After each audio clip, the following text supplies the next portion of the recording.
Estamos começando mais um do Céucast, uma transmissão diretamente do céu para você. E hoje a gente vai dar continuidade da nossa série, uma nova série, Testemunhos. Estamos com uma convidada nova aqui, né? Eu acho que ninguém conhece essa convidada. Primeira né? vez no podcast. É a primeira vez no podcast e eu vou te contar, viu? Essa mulher tem história. Gente, prepara aí o lenço para chorar e rir ao mesmo tempo, Jesus. porque essa mulher tem história. Pastora Roberta Magalhães. Prazer estar aqui, viu? Pastora, eu vou jogar aqui as perguntas bem facinho para você, tá bom? Para você contar aqui pra gente a sua história. A gente vai começar logo pela infância. Uhum. Será Como que eu foi sua- lembro, Thiago?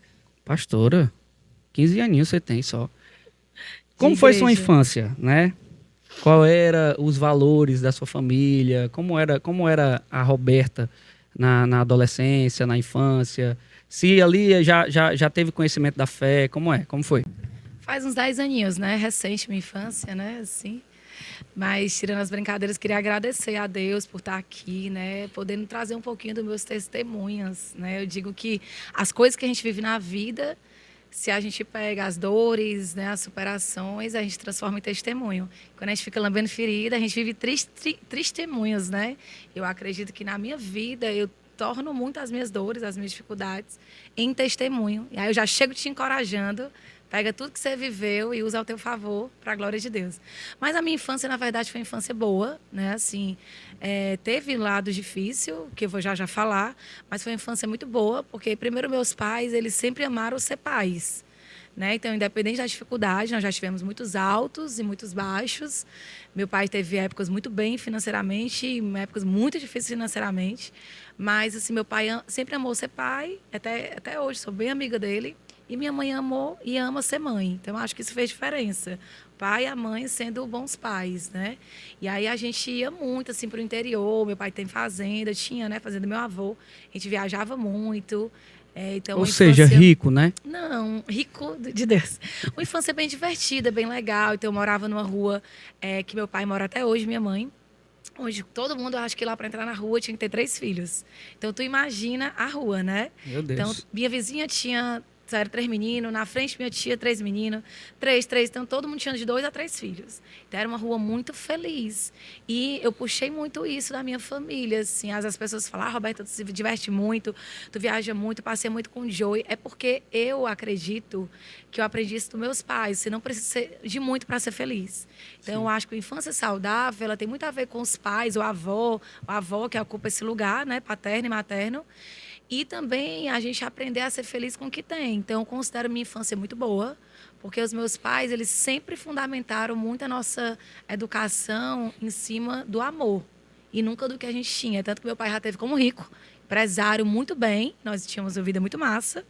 E meu pai perdeu tudo. E não mudou muito a alegria da nossa casa. Por quê? Porque a gente era muito focado na nossa união.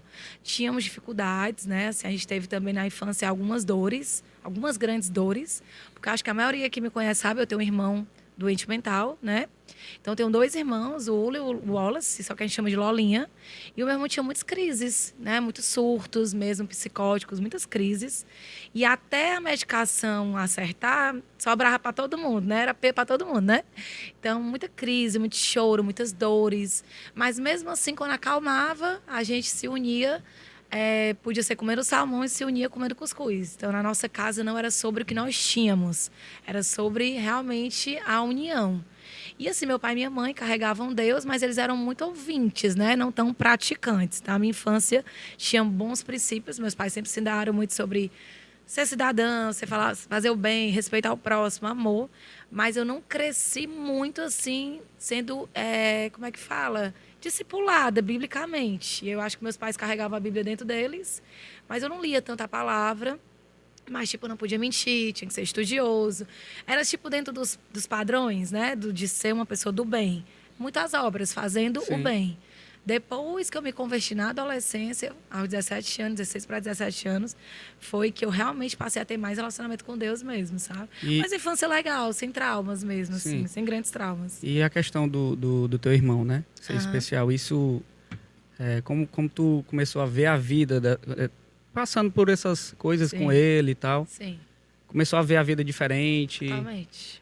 É. Conta aí um pouquinho pra gente. Eu acho assim que muito da nossa casa teve a ver com o meu irmão, né? O meu irmão, ele sempre teve transtornos, minha mãe teve rubéola e aí ele nasceu com vários problemas. E cada dia que foi crescendo, foi descobrindo mais problemas. Então, meu irmão não fala, não escuta, tem dificuldade para andar, né? Ultimamente está até com uma doença meio degenerativa, com dificuldade de andar e tudo.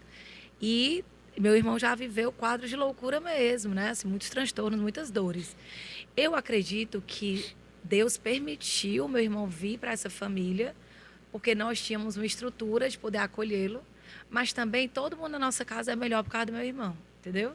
Então, assim, acho que meu irmão ensinou a gente viver, ser feliz com menos. É tanto que as pessoas que me conhecem me acham super animadas. Super animada, né? Feliz. É um dilema na minha vida, vai dar certo. Mas é porque, se eu chorar, tá? É porque sempre falo do meu irmão, me emociona. É porque, realmente, a vida ela é muito mais simples do que a gente acha. Sim. E quando você tem uma grande dor muito perto de você, você vê que as coisas são muito menores do que o tamanho que você dá para ela, das dores, dos problemas.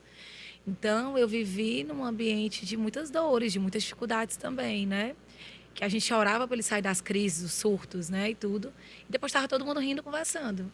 Então, o meu irmão, ele me fez ser muito mais humana, entender os transtornos das pessoas. Acho que até a minha profissão, ser psicóloga, também tem a ver de ter vivido muitas dores na minha casa, né? Meu irmão é médico também, ele se dedicou muito à parte da saúde também. Então, eu acredito que meu irmão, ele mudou o contexto familiar mesmo, assim, tipo, o que parecia impossível, a família se uniu e tornou possível. Por exemplo, meu irmão não fala, não escuta. Ele é 100% surdo e 100% mudo, né? Porque tem gente que ainda fala algumas coisas ou ouve um pouco de som. E lá em casa a gente tem uma linguagem do amor. A gente fala com meu irmão, a gente sabe quando ele quer comer pizza, ele sabe mais ou menos quando ele está com dor. Sabe identificar, né? Identificar, né? E a gente sempre foi muito unido.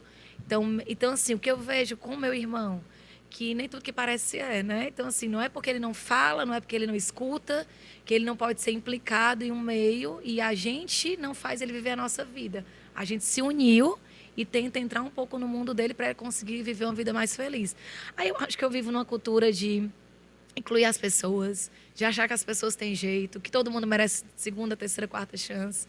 Então, eu cresci em um ambiente muito de adaptação. Então, hoje eu sou uma pessoa adaptada. Vamos acampar? Vambora. Vamos escalar uma cachoeira? Vamos. Não temos que comer, adapta. Entende? Porque o meu irmão me ajudou a ser muito mais resiliente, flexível, mais empática, mais humana. Então, assim, eu acho que aquilo que parecia dor, hoje eu converti em força. Por causa do meu irmão e da forma que a gente vive como família, eu consigo amar mais as pessoas e viver mais o reino de Deus. Massa, pastora. Aí eu te vejo sempre muito elétrica, né? Eu acho que todo mundo Sem café e sem monster, né? que te encontra, tipo, tem essa eletricidade, assim, passa por ti, já dá um choque. E como era a tua infância, assim, na tua adolescência? Tu já era, assim, meio... na escola, era Não, eu sempre aquela fui uma aluna lá pessoa- da frente que... Ou era aquela lá de trás, a bagunceira, né? Eu sempre fui calma, porque assim, eu tenho um meu paradoxo. Calma, pastora. Eu me Sim. acho calma, mansa, relativamente mansa, até que mexam comigo. Até que mexa Eu comigo. só tenho qualidade tirando os defeitos, entendeu? Mas assim, relativamente na infância, na adolescência, mais calma, mas sempre uma pessoa muito envisionada, disciplinada e que tem rotina. Só que depois que eu conheci a Cristo, de 17 para 18 anos, eu fiquei muito mais motivada, entende? Porque eu já tinha bons valores. Aí, quando eu encontrei a Cristo de verdade, é como se eu achasse que eu não tenho tempo para perder, entendeu? Entendi. Então, eu sou meio elétrica, Thiago, porque eu tenho tanto amor pela vida e eu tenho tanto o propósito de Deus na minha vida que eu falo que quando a pessoa ela tem propósito e ela teve um encontro com Cristo, ela tem algumas características que eu acho relevantes. Vou citar 3. A pessoa que tem propósito conhece a Cristo, ela é motivada, extremamente motivada, e eu acho que eu tenho essa motivação, tenho certeza, não acho. Segunda coisa que eu acho quando você tem propósito e carregar a Cristo, você é uma pessoa realmente trabalhadora. Você trabalha para o reino de Deus.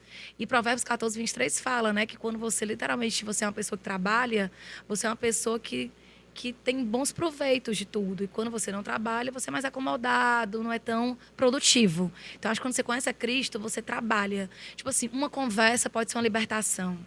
Uma palestra pode ser um lugar de cura.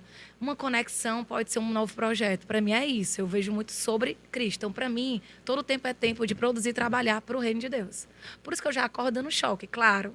Acordo 5 da manhã, tenho o meu devocional, Tenho um tempo com Deus. Estou sempre lendo 3 livros. Eu amo. Sempre lendo 3 livros. Porque Acho eu amo pouco, ler 3 coisas livros, pastor. diferentes. Acho pouco. Estou sempre lendo alguma coisa. Mas tudo assim, cara, eu estou lendo esse livro. Transforma a minha vida, Jesus. E o que eu aprender, alguém vai, no meu transbordar, respingar aquilo ali. Tudo tem a ver com Cristo. E aí eu levo muito Filipenses 1:21. Viver é Cristo e morrer é lucro. Pronto. É por isso que eu sou motivada, cara. Isso daí, eu acordo com esse versículo, Filipenses 1:21. Viver é Cristo e morrer é lucro. Aí, para mim, uma pessoa com propósito, tu vê que eu já falo animada? É Sim. porque é isso. Eu acordo acesa. 5 da manhã, eu oro, eu leio a palavra, eu boto meu louvor, leio meus livros. Então, eu me abasteço pro dia. Deus, o que é que tu quer fazer? O que é que tu quer falar? Eu sou teu instrumento, bora. Papoca, me usa. E eu faço uma oração. Quando eu me encontrar contigo, eu quero que tu olhe para mim e diga, serva boa e fiel, tu deu teu tudo. Então, para mim, a pessoa com propósito, ela é motivada, ela é muito trabalhadora, então, tempo é realmente para a glória de Deus e é uma pessoa bem-sucedida. Pastor, a gente bem-sucedida. teve aqui o Jorge, segunda-feira passada, Sim. né? E tu contando a tua história, assim, eu acho que as coisas de Deus é muito legal, eu nem né? sei o que é que ele falou, né? Foi um bocado de coisa, viu? Foi bom, né? E o casamento, assim, entre vocês dois é muito legal, entendeu? Porque, assim, todos os dois já é naquela expectativa, assim, lá em cima, tudo pra cima. Meu Tudo irmão, sobre como Cristo, deve ser um negócio muito doido ali na casa deles. Doido no bom sentido, viu, pastor? Mas, pastora, voltando aqui pra parte da adolescência... A gente é bem empolgado os dois, É empolgado. E é bom, porque empolga outras pessoas também, né? Voltando pro tempo aqui da adolescência, né? Sim. me diz aí algo que te marcou.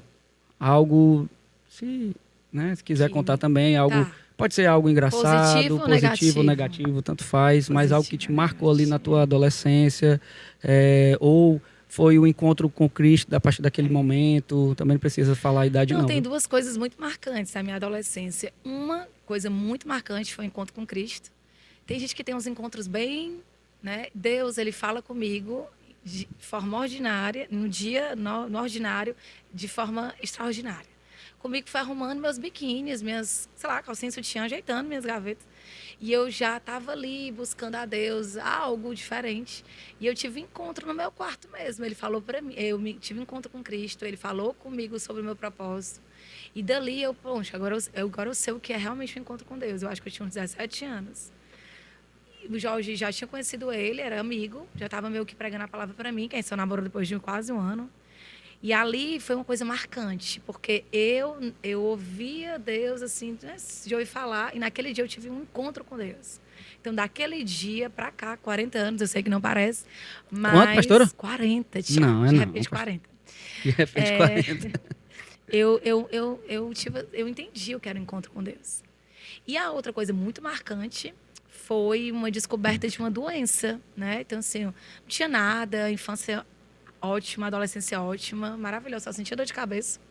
E aí eu estudava para medicina, eu sempre fui uma pessoa estudiosa, sempre, sempre, tanto eu como meu irmão. Eu acho que já tinha a ver com a gente, meus pais eram bem exigentes com o estudo, e eu acho que a gente já tinha tanta dor pelo meu irmão ser doente, que a gente queria dar gosto para meus pais. Foi tipo um estímulo positivo, Sim. que é uma dor, seu primeiro filho já ser um doente, né, com problema de doença, tanto físico, necessidade especial, um transtorno mental, que é como se a gente tivesse na nossa mente assim. Eu acho que eu nunca combinei com meu irmão isso, mas acho que ele pensava igual a mim. Nossos pais já sofrem tanto e tem um filho doente, então a gente não pode dar desgosto para os nossos pais. Então hoje meu irmão é cirurgião, médico, super bem sucedido, casado, tem filho, um cara do bem, e eu me considero uma pessoa super do bem também, né? E aí a gente tentava não dar desgosto pro nosso pai, nossa mãe, por tudo que ele já vivia. Eu tenho um filho com crise, sem andar direito, muitas dores. E aí a gente pegou essa dor e reverteu em coisa boa. Só que eu lembro que eu não sentava muito na frente, eu era aquela pessoa inteligente, estudiosa, que sentava atrás. E aí, do nada, pro 15 para 16 anos, já perto do vestibular, acho que o primeiro ano, 8ª série pro primeiro ano, tudo que eu via eu não estava mais vendo direito. Minha vista ficou embaçada de um dia para o outro. Vale, coisa estranha. Não usava nem óculos. E eu, meu Deus, eu não tô lendo direito, está embaçado. Eu tive uma perca da visão bem considerável. E aí eu fui falar, meus pais ficaram preocupados. E dentro do meu coração, meu Deus, será que é um problema? Já vou dar dor de cabeça para meus pais? Sempre o sentimento de não dar dor, né, para os meus pais. E aí começa, vai no oftalmologista, vai outro, não sei o que é. Menino, um rebuliço. Toma corticoide, faz várias intervenções, toma injeção, porque foi do nada.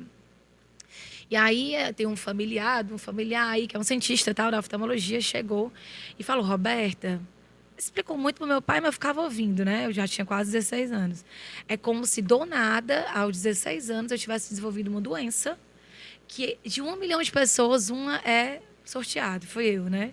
E eu estudava para medicina. E na hora ele perguntou, você estuda para quê? Aí eu, medicina. Aí ele falou, para quê? Eu, cirurgião.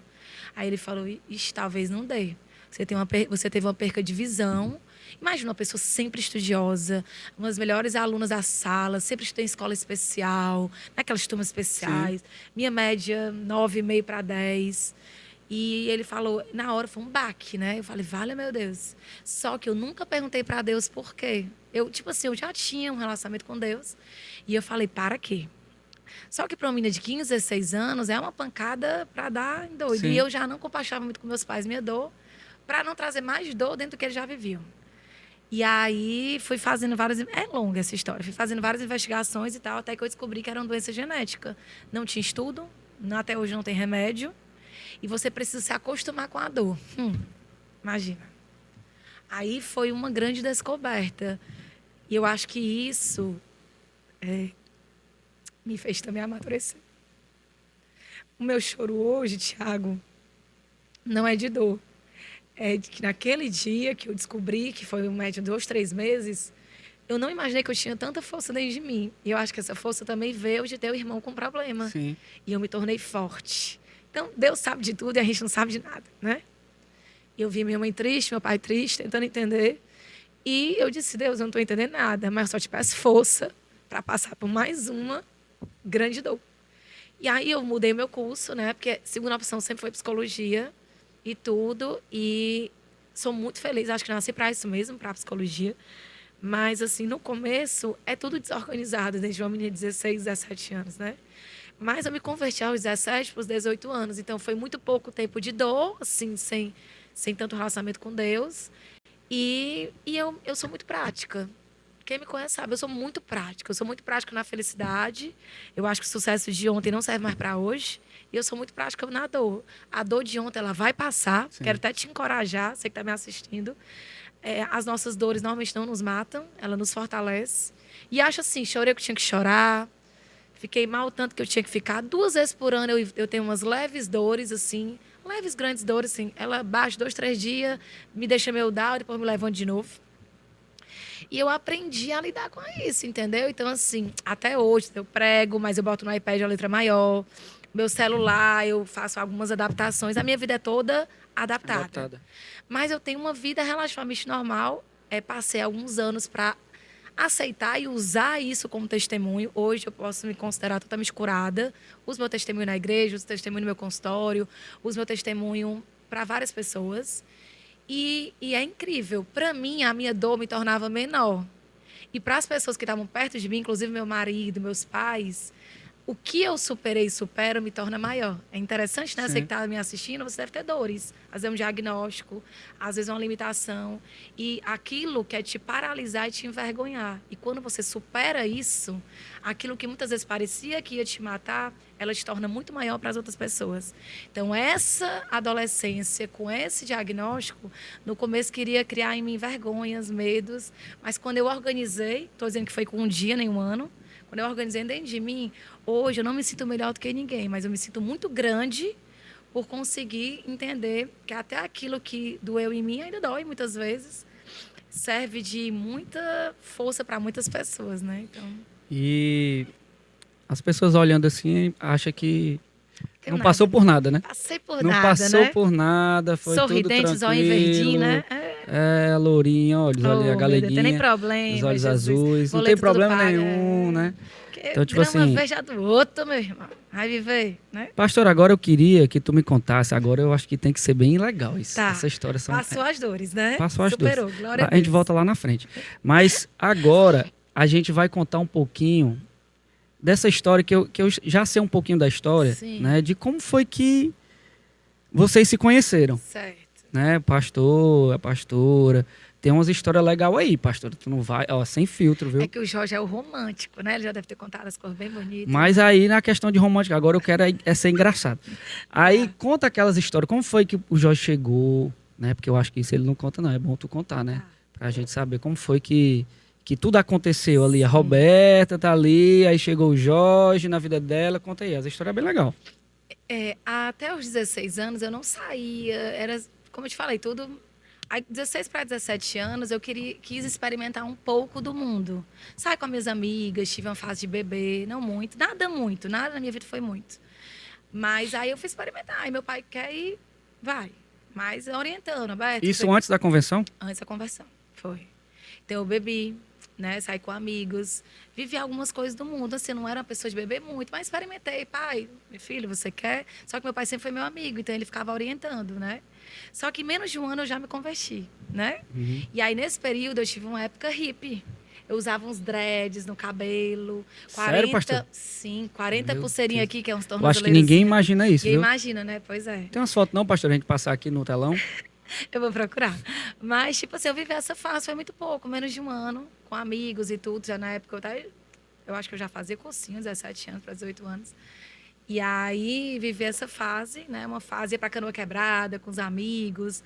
Meus pais deixavam, mas tudo orientado. Eu sempre fui assim, uma boa filha, apesar de ter vivido um aninho do mundo e tal. Sim. E aí, meu pai sempre falava, no dia que você quiser fazer uma tatuagem, Roberta, se um dia você quiser usar droga, que eu nunca usei, graças a Deus, você fale comigo. Então, apesar de eu ter conhecido um lado do mundo, muito pouco mais conheci, como meus pais sempre foram meus amigos, eles conseguiram, na amizade, me ajudar. Né? Aí Isso depois eu tive facilita encontro também, com né? Cristo. E aí, nesse período, praticamente já me convertendo, eu conheci o Jorge. O Jorge também tem um passado de muitas dores, de muita superação. Jorge E contou aí- as histórias. Rapaz, Pois é. deu pra chorar, viu?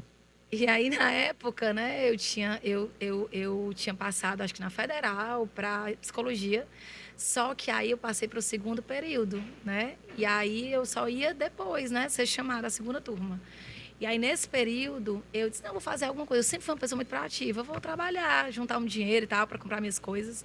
E aí eu fui trabalhar num shopping, né? Numa loja lá mais alternativa, de rapel, de trekking, tudo. Eu era muito alternativa nesse período. E aí o Jorge disse que quando eu passei, me viu. E disse que o Espírito Santo falou com ele, essa é a mulher, você vai casar com ela. Eita, meu irmão, a história, rapaz. Acredita? Eu acredito, Foi. pastor, eu acredito. Aí ele começou, eu já estava conhecendo mais a Cristo, e ele começou a se aproximar. O primeiro livro que ele me deu, Bom Dia, Espírito Santo. Olha Depois aí, me deu rapaz. Bíblia, pregando a palavra para mim. Rapaz, era tudo. crente, viu? Era. E a gente foi amigo, tipo, 6 a 8 meses, muito amigo. E eu nunca tinha namorado, nada. E aí ele me pediu em namoro. Depois que eu me converti genuinamente, ele falou, Roberto, você quer namorar comigo? Eu disse, vai falar com meu pai. Porque eu nunca namorei e meu pai não estava muito assim apegado, muito a crente, né? Porque meu pai dizia, Roberto, nunca namore com um crente, nem com um cara que usou droga e nem com um playboy, sei lá. E o Jorge já teve um testemunho de superar drogas e ainda era crente, muito convertido já há mais de 4 anos. Mas aí o Jorge falou com meu pai liberou, a gente começou a namorar. Então o Jorge é o meu primeiro namorado. Namorei 5 anos, fui noivo 2 anos, já estou com ele há. Eita, soma aí, 22. Rapaz, 22 anos. agora eu Então, vou eu te tô contar. com o Jorge desde os 18 anos. E tô com 40 anos, então 22 anos. Mas aí, pastor, eu tentando contar uma historinha engraçada que ele me contou, não. Tem uma história engraçada de uma parada de ônibus que ele foi te esperar, que lá nessa parada de ônibus ele começou a evangelizar. Tu não lembra não dessa história? Da parada de ônibus, me ajuda, Thiago. Rapaz, isso aí foi ele que contou. Se tu não lembra, então vamos deixar pra lá, né? Não, Vamos- eu me lembro de uma história que ele me chamou para comer um sanduíche em frente ao shopping. E a gente só era amigo. E aí eu não tinha esse mesmo relacionamento dele com Deus, que o Jorge já se converteu antes que eu, né? Também ele é Sim. mais velho, 4 anos. Eu me converti aos 18, ele aos 22. E aí eu lembro que nessa época ele meio que foi contar o testemunho dele, o encontro dele com Cristo. Eu chorei. Foi tão assim, né? Tão forte, que eu falei, meu Deus, eu acho que ele é a pessoa mais doida que eu conheci na vida. Mas eu conheci também através da vida dele o quê? Que Cristo existe, né? E aí, a partir do testemunho dele, eu Que ele foi fiquei te mais ganhar, apaixonada ele foi por te ganhar Jesus. para Cristo, né? Tem aquela história, né? Foi te ganhar para Cristo primeiro e depois foi ganhar eu para me ele. converti, ele me discipulou muito, né? A gente foi muito amigo primeiro, aí depois de uns 6 a 8 meses, ele me pediu namoro. Mas a história do ônibus, eu não sei não, Thiago, lembra Deixa não. pra lá, pastor. Deixa pra lá.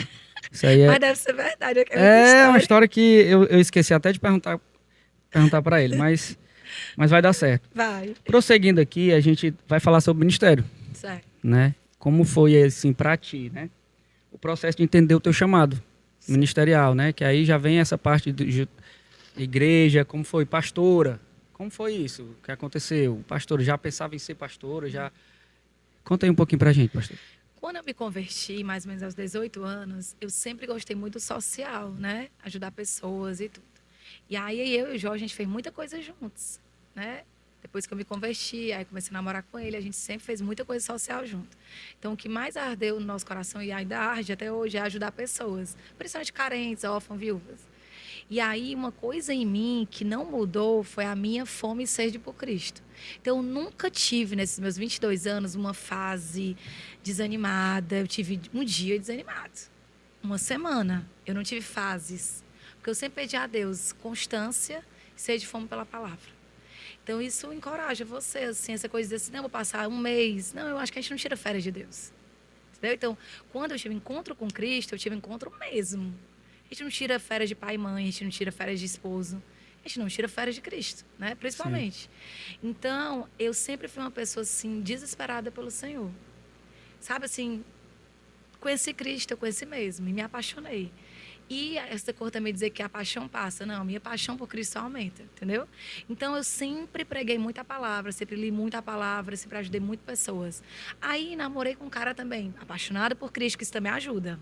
Você se relacionar com pessoas que ou ela tem o seu termômetro, né? Uma temperatura maior, de mais paixão. Então, eu sempre estive com pessoas muito apaixonadas por Cristo. Então, isso ajudou no meu ministério, porque nós não somos a soma das 5 pessoas que a média das 5 pessoas que a gente convive. Então, eu sempre estive com pessoas que conheciam mais a palavra do que eu, mais ousadas do que eu, mais corajosas do que eu. Então, amizades assim, um relacionamento de namoro ou casamento com uma pessoa assim, ajuda muito. Então, o Jorge sempre me discipulou, pregou muita palavra para mim, e eu também sempre fui fominha assim, desesperada pela palavra. Então, a minha jornada de Tiago, assim, eu não lembro de tudo, mas eu lembro de uma coisa, uma mulher constante na leitura da palavra, constante em dar testemunho e constante em ajudar pessoas. Aí eu fui fazendo o que precisar. Eu também não sou muito assim, isso aqui eu sinto. Eu não sou muito sentir. O que é que tem que fazer? Limpar a piscina para a galera tomar banho? Bora. É amor pela casa local. Então, eu sempre fui apaixonada pela igreja local. E muita coisa na minha vida deu certo pela minha paixão pela igreja local. Engraçado, sou missionária, evangelista, fiz missão nos Estados Unidos. Uma das missões foi apanhar agulhas no meio da rua, mas a igreja local sempre foi minha maior paixão, entendeu? Florescer em um local, fazer com que pessoas amassem a igreja local, fizesse a diferença na igreja local. E aí eu tenho isso na minha vida, eu sou muito prática. Em que sentido? Eu não tenho aquela coisa, meu chamado é isso. Cara, é criança que está precisando, vou pregar. É limpar a piscina, vou. Ninguém quer limpar o banheiro da igreja, embora. Ajeitar a cadeira. Foi para a igreja local, foi para evangelizar. Tem a ver com social, tem a ver com reino. Conta comigo para fazer. É tanto que eu tenho um ministério de implantação. Eu estou onde quase ninguém quer estar. Por exemplo, eu faço um trabalho em Aquiraz lá, estou implantando o Kids lá. Às vezes eu queria até estar com os adultos, em algum momento, assim, na muvuca, trocando a palavra ali. Às vezes eu fico com 5, 7 crianças. E Deus fala, tá? Ninguém te vê, ninguém tá te vendo. E eu estou te vendo. E eu lhe fiz para abrir um caminho. E depois que você abrir esse caminho, pessoas melhores do que você continuarão nesse caminho. Então, tu entende que desde os 18 anos eu sinto que Deus me chamou para abrir caminho. Eu estou dizendo que eu sou melhor do que ninguém, mas eu vou fazer o que eu precisar fazer. Nem que eu fique cansada, nem que eu tenha que sair 3 da manhã. E eu não sou muito assim, eu quero fazer, porque eu estou gostando. É para o reino, tem que fazer? Pode me botar aí primeiro. É tipo como se eu estivesse numa guerra e ficasse assim, qual o soldado que vai estar na linha da frente? Quem é que morre primeiro? A linha da frente, né? Não? A primeira pancada, o primeiro tiro. Sim, mas para os outros ficarem vivos, não tem que ter a linha da frente? Tem que ter, exatamente. Pode me botar. Viver é Cristo, morrer é lucro. Pode me botar. É sobre o reino. Conta comigo. E aí isso é minha vida, desde os 18 anos. Tu trouxe um gancho para a questão de missão, né? Sim. E teve um tempo que vocês foram para fora, né? Sim. E isso já era pastora? Vocês já eram pastores? Nós já éramos pastores. E na época, quando nós fomos consagrados, o pastor falou uma coisa que eu nunca esqueci. Ele falou assim, me chamou o Jorge, disse, meu Deus, o que é que eu fiz, né, de errado? E aí ele falou, não, você está aqui porque estão fazendo a coisa certa. E eu só vou entregar para vocês algo que vocês já fazem. Um título de algo que vocês já fazem há anos. Pastoreiam pessoas. E aí a gente ficou um tempo pastor, e depois ele enviou a gente para fazer missões. Na época a gente fez missões no lado difícil da Califórnia ali, né? Em Los Angeles. Pronto, aí é onde a gente vai entrar Tá, bora. nessa parte dessa missão, né, na Califórnia, que Certo. aí eu já ouvi vários testemunhos teus, né, tu falando sobre isso, mas eu queria que tu contasse aqui um pouquinho pra gente lá, como foi essa missão, né, como foi fazer missão lá. Tu tem umas histórias muito boas para contar Sim. e é bom que as pessoas escutem isso também. Eu amei, né? Eu amei tudo que foi bom e tudo que foi ruim. A gente passou por muitos cantos lá. A gente ficou no Dream Center da igreja Angelus Temple, um dos maiores centros missionários dos Estados Unidos. Tem noção, eles atendem, assim, 70 mil pessoas no mês. E nós moramos num campo missionário. Então, a gente comia junto com os moradores de rua. A gente fazia evangelismo 3 dias, às vezes sem dormir, 72 horas. Né? Lá a galera não brinca de fazer o bem, né? E aí lá eu vivi muitas coisas, tipo assim, como meu inglês era ruim no começo, e nessas balai todo também não, e o do Jorge era melhor, o Jorge teve que dar uma leve regredida para poder me ajudar. E aí a gente, por exemplo, entregava roupas para moradores, para desabrigados, e às vezes a gente ficava de 15 horas em pé. Chega, eu usava aquelas meias de compressão, sabe? Porque a cultura americana já é uma cultura assim, no pain, no gain. Tipo assim, você tem que se doar, sem entrega, não tem ganho. E aí a galera lá vive muito realmente o evangelho. Então lá, Thiago, eu vivi minhas melhores experiências com Deus, porque longe do meu conforto, a gente morava em um quartinho assim, sei lá, acho que 30 metros quadrados, bem pequenininho, banheiro comunitário, todo mundo tomava banho no mesmo banheiro, e a gente tinha que limpar a geladeira, limpar o andar, tinha escala nas missões, tinha escalas na rua, tinha escala na igreja, e uma folga por semana.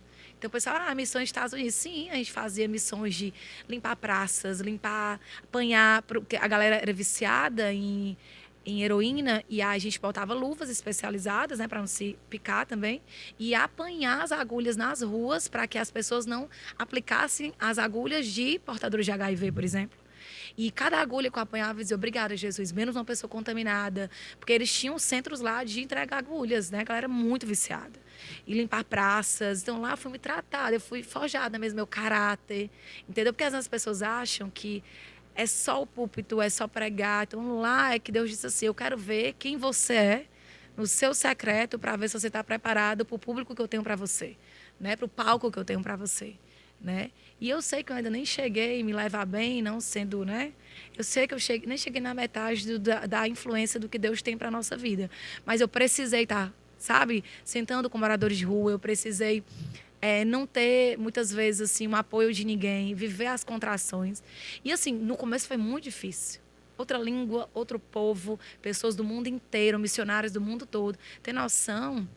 Eram missionários da Suíça, da Suécia, da Tchecoslováquia, todos os lugares. E eu acho que só que cumpriu todo o plano de missões que estavam junto com a gente, dos missionários, foi eu e o Jorge. A igreja local nos enviou, só que a gente tinha uma vida no Brasil, a gente não queria mudar o padrão, né? Casa, carro e tal. A gente pagava nossos custos aqui e o que sobrava, que era muito pouco, a gente transformava em dólar e vivia uma vida bem em contração no exterior para mim e para o Jorge, mas quem nos enviou foi a igreja local. Tu tem alguma história muito engraçada dessa parte da missão, né, de vocês dois lá? O Jorge contou uma história muito engraçada aqui pra gente. Com certeza é de um negócio que ele comprou na loja de Com conveniência. certeza, com Oh, certeza. Jesus. Essa história é engraçada, pastor. Tu demais. tem uma historiazinha dessa, assim, bem legal, engraçadinha. Histórias engraçadas lá, várias. Um dia a gente tava, tipo... Porque assim, imagina, né? 2 missionários, lisos, bem novinhos, nunca tínhamos saído do país, fazendo missões num lugar doideira, porque LA, Los Angeles, é assim, tipo um São Paulo piorado, que eu digo assim, Nova York, a cidade não para e tal. E gente de todo mundo tentando falar inglês, né? E um povo, às vezes, mais fechado mesmo e tudo. E a gente, brasileiro, é bem mais caloroso, né? Aí a gente... É cultura muito diferente, mas a gente viveu muita coisa massa. E aí a gente tinha uma folguinha na semana, que a gente tinha escalas mesmo. A gente tinha plantões na madrugada, a gente cuidava de um andar, de pessoas que eram, né, dependentes de todas as drogas, a gente que cuidava deles e tal. Aí um dia a gente foi pro shopping, né? Tipo, Monte Feliz, de ônibus e tudo. Pegamos o ônibus. Mas antes de pegar o ônibus, a gente viveu um atropelamento, viu um atropelamento, né? E o Jorge, ele sempre foi uma pessoa muito empática e muito cheio de atitude. Eu já sou uma pessoa empática, mas diante do caos eu fico meio... O que é que eu faço? Aí ele foi lá, acudir a mulher, não sei o que e tal. Aí começa a chegar bombeiro, polícia, não sei o que lá os primeiros socorros são muito rápido. E aí o Jorge pegou, você tá tudo bem, não sei o que a mulher, tá tudo bem, tudo em inglês, tá? Eu fiquei lá no outro lado da calçada, o Jorge, me espera aí. Isso ele no meio da rua, numa avenida bem movimentada lá em LA. E quando a mulher começou a falar, ele viu que ela não tinha um dedo, né? Aí o Jorge falou, e o seu dedo, né? Tipo assim, eu tô rindo, é porque foi engraçado. Na hora que ele me contou depois, foi triste, depois engraçado. Aí ela falou assim pra ele, não, nasci sem esse dedo. Então ele achou que ela tinha perdido o dedo no atropelamento, na pancada, né? E aí ela disse assim, não, é porque eu perdi meu dedo. Não, é porque eu nasci sem dedo. Aí ele pediu desculpa e tal, depois ele veio, Roberta, que sufoco e tal, não sei o quê. Foi engraçado assim, né? Porque a mulher ficou falando com ele, ela não tinha um dedo. E aí ele pegou e disse assim, e o seu dedo, você perdeu no atropelamento? Aí ela disse assim, não, não, é que eu nasci sem dedo. Essas coisas em que às vezes dá nervosismo, ele falou, Roberto, não tinha sangue, eu nem prestei atenção nisso. E muitas vezes lá mesmo a gente passou por muitas coisas engraçadas, tipo, o orelhão lá era diferente, a gente queria fazer uma ligação, ficava rodando o local atrás de um orelhão. E na verdade o orelhão tava lá, só que era tipo um formato diferente, né? Então a gente viveu muitos micos, pagou muitos micos, perguntou muitas coisas que o inglês não era, né? O inglês não era aquele, tipo, as perguntas não faziam sentido. Então a gente pagou, teve muita coisa engraçada mesmo lá, muita coisa engraçada. Dando continuidade aqui, a gente vai entrar aqui numa pergunta bem interessante. Você enfrentou aí uma doença muito complicada no nascimento do seu filho, não foi? Sim. Conta um pouquinho pra gente como foi isso aí, porque isso é um testemunho muito forte, né?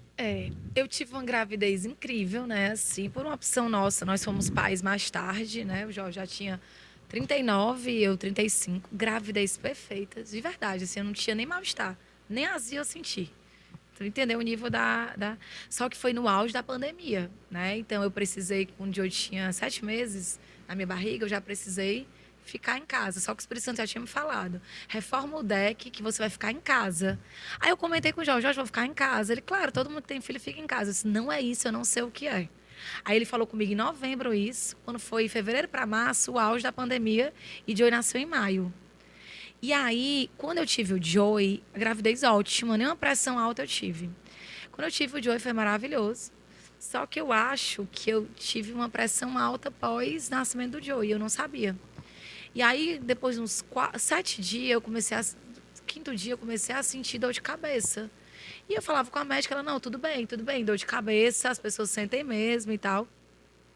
Só que aí, na verdade, essa dor de cabeça, ela era como se fosse já a minha pressão aumentando e eu não sabia, né, que a minha pressão estava alta. E aí, do nada, eu com o Joey no braço, sentia assim, a pior dor de cabeça da vida. E o Jorge não sabia, só falou assim, me traga o Joey. Quando eu entreguei o Joey, eu acho que ele tinha 12 dias, eu sentei no sofá da casa, da nossa casa, e aí eu comecei a convulsionar. E aí eu perdi a memória por mais ou menos de 2 a 3 horas. Já fui para emergência com a minha memória totalmente perdida. E eu só me vi no hospital no auge da pandemia, com meu filho com 12 dias de nascido. E o Jorge, quem eu sou? Eu disse, olhava assim para ele, não sei. Roberto, eu sou quem? Aí eu, sei. Então eu perdi a memória. Meu irmão perguntando as coisas também, como médico e tudo, fazendo todos os primeiros socorros. E realmente, eu não lembrava. Eu só lembrava do Joey, de mim, e depois que ele ficou perguntando quem ele era, eu falei, ah, você é o Jorge, você é meu marido. E aí, realmente, foi um momento de muita dificuldade, de muita incerteza. Vários diagnósticos. Um disse que eu tive, né, uma vasoconstricção cerebral. Outro disse que eu tive um eclâmpsia pós-parto. Enfim, junta tudo, eu tive tudo. E aí, eu fiquei internada no hospital. Depois, eu voltei para casa. Já não pude amamentar por um tempo, porque fiz muitos exames, tomei muito contraste. Depois eu me internei de novo. E realmente foram dias bem difíceis mesmo, assim, né? Eu acho que eu tomei uma anestesia hack, minha pressão subiu, eu não sabia. Aí eu tive uma vasoconstricção cerebral e alguns falaram que eu tive uma eclâmpsia pós-parto. Vamos dizer que eu tive tudo. Então, um momento também muito difícil, porque eu ficava, cara, eu só vivo para pregar a palavra. Só tive um homem na vida, meu marido. Fiz tudo certinho e mais uma vez eu perguntei para Deus, não estou entendendo o porquê, mas para quê? Fiquei uns 2 meses para entender tudo, porque a mulher quando tem filho, ela já passa uns dias bem difíceis. Não tive depressão, mas fiquei desanimada. Mas incrível, Thiago, depois de 2 meses e meio que eu organizei isso aqui, que o Joey tinha 2 meses e meio, eu preguei na igreja sobre Deus proverá. Eu sinto que foi uma das maiores pregações que Deus me deu. E o meu propósito com Deus também mudou depois que eu já cheguei, tipo, vamos dizer, perto de morrer, né? Assim, mais uma vez, né? Uma grande dor que foi convertida. Acho que o cão tem raiva de mim, porque ele já tentou me parar várias vezes. Com certeza ele tem. E toda vida que eu me levanto para a glória de Deus. E ele perde todos, né, pastor? Amém. Ele perde todos. Eu nunca subestimei o poder do diabo, mas eu sempre superestimei, cada vez mais superestimo. Dou muito poder, claro, ao Senhor, porque é aquilo que não te mata, te fortalece, né? Pastora, uma pergunta aqui que não pode passar. Ah. Qual foi a missão mais desafiadora que tu teve? Dentro dessa questão pastoral, né? Qual foi uma missão? Pode ser local, pode ser da igreja mesmo, em si. Qual foi aquela coisa que, tipo assim, parece ser difícil, mas eu vou conseguir? Eu acho que um grande desafio foi ter a certeza da voz de Deus sobre abrir a toca do céu. Foi desafiador, Sim. porque assim, Deus, ele falou comigo quando nós fizemos a transição da igreja, né? Nós saímos totalmente direcionados por Deus, depois de 20 anos, e ficamos procurando uma outra igreja. E na mesma noite que eu saí, né, e tudo, não entendendo, mas grata a Deus por tudo, Deus falou comigo, faça um propósito de 40 madrugadas e acorde 4 da manhã, nas 40 madrugadas, que eu falarei contigo. E na primeira madrugada, eu acordei 3h50, desci, troquei sua roupa, tirei o pijama, botei uma roupa, fui para o escritório. E naquela madrugada, eu senti o Espírito Santo, assim, me visitando. Não só no meu coração, uma presença diferente, mas boa. Começou a ficar assustado, mas vi que era uma coisa boa. E Deus falou para mim, filha, eu já te visito na primeira madrugada, para dizer que eu estou contigo e eu vou entregar o seu chamado. Vou falar para você a sua nova missão. Foi um desafio, tipo, ouvir a voz de Deus e às vezes eu tinha dúvida, é Deus mesmo? Ou será que é a minha vontade? Deus diz, é a minha voz. E aí eu lembro que eu peguei, fiquei orando até 5 da manhã, fui cozinhar e tudo, e ele falando comigo. Só que ele falava comigo incansavelmente sobre que ele tinha um propósito. Aí mandou eu escutar a música Toque do Céu. Eu escutava todo dia, mas eu não entendia que já era a igreja. Então foi uma missão desafiadora, sendo como eu sou prática, às vezes até ansiosa mesmo, querendo imediatista, e ele entregando as fatias do bolo aos poucos. Eu lembro que no começo do ano, eu estava com 10 pessoas comendo, ele falou, olhe para as 10. Algo vai acontecer. Eu achei que era um evangelismo, uma feijoada, um impacto. Olhe para as 10, vai acontecer uma coisa. Ainda esse ano. Aí no mesmo ano, ele deu o toque do céu, deu a visão, deu tudo. E quando eu jantei na minha casa, no fim do ano, estavam as 10 pessoas. E ele falou, agora olhe de novo. Você lembra o que eu lhe falei em janeiro? Agora é dezembro. Então foi um desafio poder obedecer tudo, apesar de amar obedecer a Deus, sem fazer nada pela minha força. Porque como eu sou prática, Tiago, eu sou muito prática, entendeu? Eu sou prática em superar uma dor, eu sou prática em ir para uma missão. Aí eu lembro que ele foi me dando o nome da igreja, mas a igreja não estava aberta. Mas eu peguei o Black Friday e comprei a TV de uma igreja que não existia, entendeu? Sim. E fui estocando as coisas, fui juntando dinheiro. Só que Deus falou comigo em um tempo e falou com o Jorge em outro. E aí, para uma pessoa muito prática, você entender o tempo, então um desafio, entender o tempo de Deus. Que às vezes ele fala com você, mas não quer dizer que ele vai fazer no mesmo dia. Sim. E aí foi em média de 6 a 7 meses ele falando através de pessoas, através da palavra, através de música, através do secreto, para abrir a toca do céu. Mas eu posso dizer que foi a coisa mais desafiadora e mais prazerosa da nossa vida, foi abrir a toca do céu, né? Glória a Deus. Pastor, eu acredito que a gente está chegando no final. Ô, Thiago, que pena. Eu queria, pastor, aqui... Assim, tu é uma pessoa muito engraçada, né, pastor? Sou, mas o podcast ficou cheio de superações, não foi? Superação e tal. Mas já caminhando para os finalmente, né? Eu acredito que a sua história impactou, com certeza, né? Qual foi o maior aprendizado aí na tua caminhada cristã? O maior aprendizado, né? Eu acho que ser apegada a Cristo e desapegada a coisas mesmo, sabe? Assim, por exemplo, faz uns 3 anos da minha vida, engraçado. Eu me converti aos 18 anos e tenho 40 anos. Então, eu tenho 22 anos caminhando com Cristo. Mas eu posso te dizer que eu só perdi o controle da minha vida há 2 anos e meio. Então, o meu maior aprendizado é que levou um tempo para eu soltar o controle da minha vida, mas quando eu soltei o controle da minha vida e deixei o Senhor controlar totalmente, eu posso dizer que eu vivo os melhores dias da minha vida. Eu não sei o que vai acontecer comigo daqui a uma hora. E nem tenho pretensão de controlar. Então, antes, Thiago, eu estava aqui em março, já sabendo o que ia acontecer em dezembro, de verdade. Sim. O curso, uma viagem e tal. E depois que eu perdi o controle da minha vida, e meu filho veio para alegrar a minha vida, mas também dar uma desarrumada. Porque você, quando tem filho, você planeja uma coisa e quando você tem filho, muda tudo. Verdade. Então, o meu maior aprendizado foi entender que quando a gente perde o controle das coisas, estou falando viver uma vida desorganizada, não. Sim. Pode ser planejado, organizado. Mas quando você perde o controle de tudo, é quando o Senhor consegue ser Deus verdadeiramente na sua vida. Então, quando o Jorge saiu de uma multinacional, quando eu entreguei concursos, quando eu saí de empregos muito fixos para viver como autônoma no consultório e muito integral dentro da igreja, foi quando eu comecei a experimentar os maiores milagres de tudo, viagem, trocar carro, de coisas materiais, de sonhos realizados do meu filho, veio muito depois que eu perdi o controle. Então, posso dizer que um dos maiores aprendizados é que você precisa soltar realmente o controle da sua vida e entender que o que vai acontecer na sua vida vai ser sempre o melhor, que é a vontade de Deus, sabe?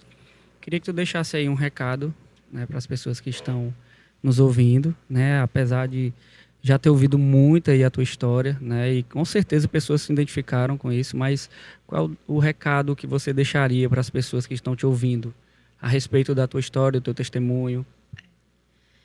O recado que eu diria é Filipenses 1:21. Viver é Cristo e morrer é lucro. É tipo, cara, se entrega completamente nas mãos do Senhor. Busque o reino de Deus em primeiro lugar e não te preocupas, o resto vai ser acrescentado. Eu vivo isso. As pessoas olham para mim e para o Jorge e acham a gente empolgados, bonitos, felizes, empoderados. Mas é porque a gente vive muito no centro da vontade de Deus. O resto, Thiago, acontece de verdade. Do supérfluo a um sonho, a um desejo. Acontece, eu sinto isso na minha vida, o cuidado de Deus. Eu não fico preocupada, de verdade, assim, sobre um boleto que eu vou pagar, sobre um curso que meu filho precisa fazer, sobre uma provisão, de verdade. A gente fica buscando as bem-aventuranças mesmo, se dedicando ao reino de Deus. E do supérfluo, um anel que eu quero comprar, uma viagem, um curso, Deus honra. Mas é porque a gente cumpre mesmo, sabe? Assim, a gente vive o reino de Deus em primeiro lugar, busca. E as coisas fluem sem muita força, sem jeitinho, sem ter que sentar com essa pessoa para conseguir isso. Tipo, o favor de Deus vem quando você realmente busca Deus em primeiro lugar. E se eu puder dizer algo, cara, se gasta. A vida é muito curta para ser pequena, né? Então, se gasta no reino de Deus, porque as coisas desse mundo são muito passageiras. Vive por coisas eternas mesmo, né? É muito bom viver por Cristo também. Amém, pastora. E a gente vai encerrando por aqui esse episódio. Tenho certeza que vocês foram tocados, né, com esse testemunho, esse grande testemunho da pastora. Pastora, toca aqui. É sempre um prazer. Garante, Thiago. É sempre um prazer aqui prazer estar ouvindo meu. você, né? É um exemplo de pessoa, um exemplo de mulher, entendeu? E eu me emociono. Thiago. Me emocionei. Então Sim, é isso, gente. emoção. Até a próxima. Tchau, tchau. Tchau.